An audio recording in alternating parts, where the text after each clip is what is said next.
Yo, YouTube, what's up with your boy, Sports and Fitness Rants? I'm back, guys. Click that like button. Subscribe to my channel. What's up, y'all? Welcome back, guys. Welcome back. Got another great video for you guys today, as usual. You guys know the deal on this channel, man. It's all about the facts. It's all about setting the record straight, stopping the narratives, stopping these guys from rewriting the history, man. You guys know the deal on this channel, man. Much respect to all you guys out there, man. I want to thank everybody out there who's been supporting my channel. Everyone across the world, man, everybody in Germany and England, Canada, the Philippines, everybody in South Africa, Trinidad and Tobago, the Bahamas, Jamaica, Kenya, everybody in Belgium, the Netherlands, Poland, Japan. Shout out to everyone out there, Spain. Everyone that's been supporting my channel, guys, it means a lot. I'm truly humbled, man. Everybody in Australia, New Zealand, everyone across the states, man. Ohio, New York, LA, DC, North Carolina, Texas, everybody in Detroit, everybody in Chicago. Shout out to all you guys, man. Much respect, man. I'm truly humbled, man. And in this video, we're going to speak about LeBron James. We're going to keep doing this. And the gimmick NBA era, that is the LeBron era. It's a gimmick era. LeBron James' entire era is all gimmicks, guys. And we're going to talk about this in this video. And you guys know what to do, man. Turn the volume all the way up. Hit that play button. Remember, these videos are for educational purposes. And let's roll. So, yeah, guys, we're going to keep going in on LeBron James and his corny era, his era. We must continue this, man, because I'm done with this nonsense with these guys, man. All I keep seeing ever since this in-season tournament win is a bunch of nonsense on the internet. And we're going to set the record straight real quick, man. Once again, guys, LeBron James' era is a gimmick era. They have been exposed. The entire era. This ain't just about LeBron James. This is about all the people of his era. Kawhi Leonard, Kevin Durant, Steph Curry, Russell Westbrook, James Harden. All these guys have been exposed, man, in this era. And this era is a gimmick era, guys. That's right, a gimmick era. So, when I'm talking about gimmick eras, what am I talking about? Well, quite simply, we talked about the in-season tournament, right? We talked about that earlier. And I told you guys, that's a gimmick. The in-season tournament is a gimmick to help LeBron James in his weak era get ratings, to get some popularity, to get some respect. Because no one respects his era. So people do not watch this stuff any longer. They don't respect it, right? So they had to come with these gimmicks to keep the fans engaged. They also have to come with a gimmick like an in-season tournament to keep these players to participate. It's a participation tournament to get guys to show up to work. I've told you guys this. These guys don't want to show up to work. So the NBA's had to come up with all these gimmicks to get these guys to show up. Give them a little more incentive, give them more money, right? That's all it's about for these guys now. They don't love the game. They don't respect the game or the fans. None of that stuff. All they respect is money and fame, what they can get. All they respect is themselves. Most of these guys, I'm not putting everybody in there, but most of the LeBron era is an entitled, selfish bunch of narcissists, man. Bunch of fake frauds. And we don't respect them. So that's one way that LeBron James' era has been gimmick. It's been a gimmick era. The in-season tournament is a gimmick. That's all it is. That's why we don't respect this win by LeBron James. Only LeBron James and his fans respect that win. No one else respects it. No one cares about it. Nobody, except for the media. No real basketball fans care. We're not celebrating this stuff in the streets. No one's talking about this stuff. This does not add to LeBron James. I've told you, it takes away from LeBron James' greatness because it takes away from his era and the gimmicks. What other gimmicks do we have of this era? The flopping is a gimmick that the players have used. Right, I'm not going to go too low on the flopping. We've talked about this on this channel. But flopping is a gimmick that the NBA players have used to gain fouls. Right? That's cheating the game. That's a gimmick. It's a gimmick tactic. When I was growing up, guys, I told you the lesser players, sometimes players would try to flop to draw a foul against someone, try to get someone in foul trouble. Right? It was a tactic that players used. But it wasn't used often. Now, it's been abused, so they had to come up with regulations for flopping. It's a gimmick these guys are using. A way for these guys to cheat the game, to not really play any defense, right? To not really have any overall games, just driving around or dribbling around, doing nonsense, flopping for foul calls. Gimmick league. Same thing with load management. Load management, another gimmick by the NBA players, right, that they abused, right? Load management was started by the Spurs and Greg Popovich as a way to rest some of his players from time to time because the Spurs were always known for going on deep playoff runs, right? Year in and year out. For almost 20 years straight, they were making deep playoff runs. So Greg Popovich came up with an idea for load management. But what happened? The LeBron era abused it. Guys like Kawhi Leonard, James Harden, LeBron James himself. All these guys now are doing some form of load management. Kyrie Irving, Luka Doncic. All these guys are missing games for no reason. They're available to play, but they don't play. Whereas guys back in the day, I told you, they only missed the games if they were legit injured. Right? They played through hurt. They played through pain. They showed up. These guys now, they don't want to show up. So they'll just miss games for no reason. So load management has become a gimmick in the NBA. So they had to come up with rules and things and penalties to regulate this nonsense. This is the LeBron James era. Let's think about the play-in tournament, right? So we had the in-season tournament. You also have the play-in tournament. How many tournaments do we need now? The NBA is supposed to be a professional basketball league, and yet it seems like it's a high school league or a knockoff league, like an XFL or something of that nature, where they need all these gimmicks. Right, you guys remember the ABA was called a gimmick league because they allowed slam dunking, they had a tri-colored ball, and they had a three-point shot, right? They had things like alley-oop dunks and things of that nature. So people labeled that ABA a gimmick league because they were using different things than normal basketball to bring in popularity, to bring in the fans. Meanwhile, the ABA was revolutionary, which is what they were. They were pioneers, which is why the three-point line is still instituted in the NBA to these days. Right? Slam dunking, alley-oops, all these things are popular in the NBA, thanks to an ABA. But the NBA now has become the XFL, a joke league, a gimmick league, with a play-in tournament. And why they create a play-in tournament? To help some of these lesser mediocre teams get in the playoffs and give them a quote-unquote wild card feel, like the NFL or Major League Baseball. And maybe that might be good in theory, but the play-in tournament was once again brought in as a gimmick to get these guys to play the game, to get these guys to compete more, to get people to watch and become more interested in the game that's dying. Right? Michael Jordan's era never needed these gimmicks to keep the league afloat. I told you guys, the players kept the league afloat. The great players, their games, their personalities, their charisma, their swag, all of that is what kept the NBA uplifted in the 90s. You had great personalities. Michael Jordan was a great personality. Shaquille O'Neal, Larry Johnson, Charles Barkley. These guys were great personalities. Those kind of players, right? Not to mention the all-time greats, the great players that played, they kept the league popular. They kept the league up. Like Magic Johnson, Larry Bird, and Dr. J before them. It was the guys' all-court games that lifted up the league. In the LeBron James era, in the gimmick era, they have to have these things like a play-in tournament to keep the league up, to keep it popular, to keep it fresh. Because the league is not fresh. The league is a joke. Everyone just chucks up threes. Everyone's traveling, carrying the basketball. Who wants to watch that stuff? That's not fresh. That's not authentic. That's not original. The game is whack. There's no balance. There's no creativity in the game. Everyone does the same thing. It's a gimmick era. The play-in tournament was a gimmick.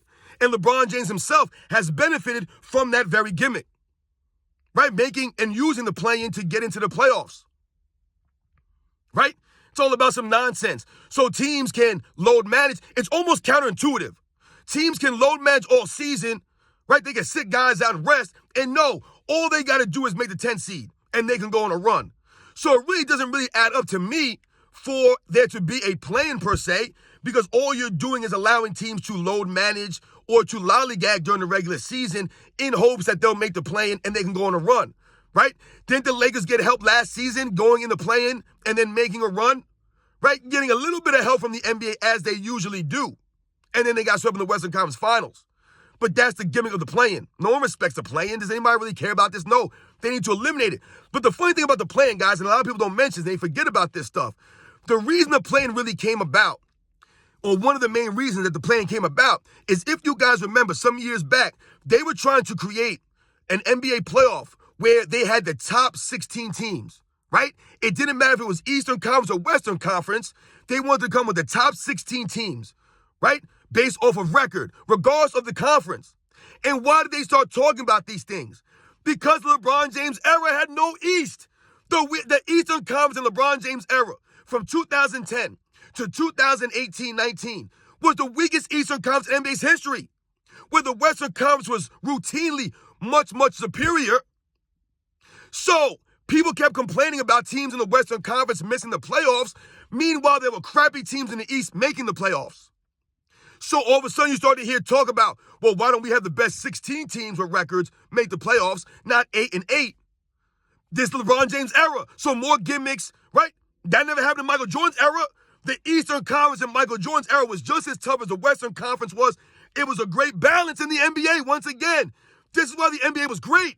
It wasn't the Western Conference dominating the Eastern Conference or the Eastern Conference dominating the Western Conference. It was a balance. It was a straight balance. There were many tough teams in the West. The Spurs, the Rockets, the Supersonics, the Utah Jazz, right? Many tough teams.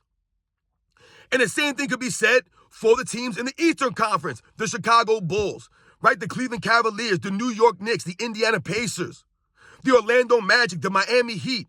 There were many tough teams in the Eastern Conference in the 90s. The Atlanta Hawks. So there was a balance there. The NBA didn't have to worry about, yo, man, all these crappy teams in the East are making the playoffs, but in the West, guys are missing and winning 50 games, 47 games and missing it. That's part of the reason why the play-in was created. Because the conferences were never balanced in LeBron James' era. He always played in a weaker conference. All the stacked teams were in the West, and they were feeding off the weak Eastern Conference teams. That's just the facts, guys. That went to part of why the play-in was created. And obviously, another reason that the LeBron James era is a gimmick era is the All-Star Game. The gimmick All-Star Game and the All-Star Game weekend. The All-Star Game weekend has become a gimmick, a joke, a clown show, right? The All-Star Game itself has become a three-point shootout. And we already have a three-point shootout, right? But all of a sudden now, the All-Star Game has become a three-point shootout. It's a gimmick. It's a joke. You guys remember what they did to the All-Star Game? They destroyed our All-Star Game that we loved. We loved the East versus West. I always loved the East versus West. You know why we always loved it, guys? Because the guys competed. It mattered to them in the 90s. I watched these guys give effort. Yeah, the first quarter, the first couple of quarters, these guys will put on a show for the fans. They'll put a show on. They'll do highlights, right? They won't do too crazy defense or anything of that nature, right? Everyone will get a chance to get some shots up. Everybody will play. But in the second half, especially the fourth quarter, these guys would pick it up and they would get serious and they would compete hard. And that's what we remember about the East versus West All-Star games, right? And they turned it into a joke with this LeBron James, Team LeBron versus Team Curry, Team LeBron versus Team Giannis. All this nonsense, man. No one cares about this stuff. They got a draft. They're drafting guys now for the All-Star Game. Once again, another way for LeBron James to team up with all these guys. He always wants to play with everybody. They don't ever want to compete. And that would happen. And that's what happened to the All-Star Game.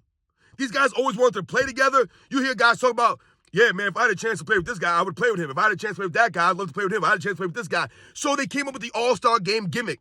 Team LeBron, Team Curry. Team this guy versus team that guy. They have a draft now. Oh, we're going to draft this guy to my All-Star team, this guy to my All-Star team. It's a gimmick, man. And the NBA All-Star Game is a joke. No one watches this stuff now. Once again, the NBA is ruining the game that we love. The LeBron James era has put everything in the tanks for us. We don't respect this. No one watched the All-Star Game. I told you, I believe they shot about 73s on each side, guys, in the last All-Star Game. Are you kidding me right now? No one's playing liquor defense. I mean, no one plays defense in the regular season anyway, so what would make you just think they were going to play defense in the All-Star Game? But you know what I'm talking about, guys. It's just a joke. Another gimmick. And no one watches it. So now they must go back to the original format of East versus West to try to regain some of the All-Star glory. Because it's lost. It's gone. How many of you guys watch the All-Star Game? How many of you guys feel the All-Star Game is a complete joke now and you wish it went back to the East versus West and you really want to see guys compete and actually matter to them? The last person to hold the NBA All-Star Game to a standard was really Kobe Bryant. After Kobe Bryant retired and all these guys have left, the real warriors have retired, the All-Star Game has become a joke because Kobe Bryant actually tried to compete in the All-Star Game. Like these guys in the 90s I watched compete in the All-Star Game. They actually competed. Watch the games. It mattered to them, and it was always East versus West. That's the way it was always supposed to be. Bragging rights, Eastern Conference versus Western Conference. None of this team this versus team that. They're picking each other, picking players. What is this stupid stuff? Once again, this is the gimmick LeBron James era, guys. So as you guys can see, we've talked about all kinds of things. The in-season tournament, the play-in tournament, the All-Star Game, the flopping, the load management, right? We talked about all this stuff and how it's all gimmicks now. Everything in the NBA is a gimmick. Everything is a show. I mean, just think about the All-Star Game weekend, guys. It's not only even just an All-Star Game format. They have a skills challenge now, which is okay, but come on, man. Really a skills challenge? They have a shooting stars challenge or whatever it's called. All these gimmick nonsensical things in the All-Star weekend, man. What happened to the old school slam dunk contest? It's gone, right, guys? Slam dunk contest has been phased out. Who's to blame for that? Or who's one of the big people to blame? LeBron James for not competing in the slam dunk contest when he came in. Everyone hyped LeBron James up. Oh, LeBron James is a great athlete coming out of high school. This guy's ready to go in the NBA. He's going to do this. He's that. He's a chosen one. Never did a slam dunk contest, though. Never showed off the athleticism, right? You know why? Because LeBron James got no creativity. He got no originality. And LeBron James is afraid of the moment. He didn't want to go out there and compete and put on a show because he can't put on a show. He ain't got no swag like that. And LeBron James killed the slam dunk contest because everyone now is saying the same thing. Why do they have to do a slam dunk contest? The slam dunk contest don't mean anything. So a slam dunk contest don't mean anything, but the in-season tournament means something? The slam dunk contest used to mean something. It did mean something. When I was growing up watching it, it mattered a lot. LeBron James killed it, destroyed it. Now none of the main stars, the superstar players, want to compete or participate in a slam dunk contest. But LeBron James competed in a skills challenge. You see the guys? This is the hypocrisy of LeBron James. This is when he gets exposed. He'll compete in a skills challenge, which he never won. 2 times he did that, guys. But he wanted to compete in a slam dunk contest. But then he'll have the nerve to say that he's one of the all-time great dunkers. His fans will say he's one of the all-time great dunkers. You see this nonsense, guys? These are narratives. LeBron James is not an all-time great dunker. He's not. Which is why he never just slammed the contest. Because he knows he would not win. All the pressure would be on him to win. And he wouldn't win. Because he'd have no originality. And he was scared to go out there. So thank you, LeBron James, for ruining the slam dunk contest for us. The three-point shootout. That's supposed to be the real thing. Not the NBA All-Star Game shootout. Not this shooting stars shootout stuff or whatever nonsense they have now. This is stupid stuff, man. All gimmicks. This is the LeBron James era. This is the LeBron James NBA All-Star weekend. This is what he's given us. This is the legacy that he's left for the NBA, guys. That's his legacy, guys. All gimmicks. You guys know the deal, man. I'll catch you guys on the next one.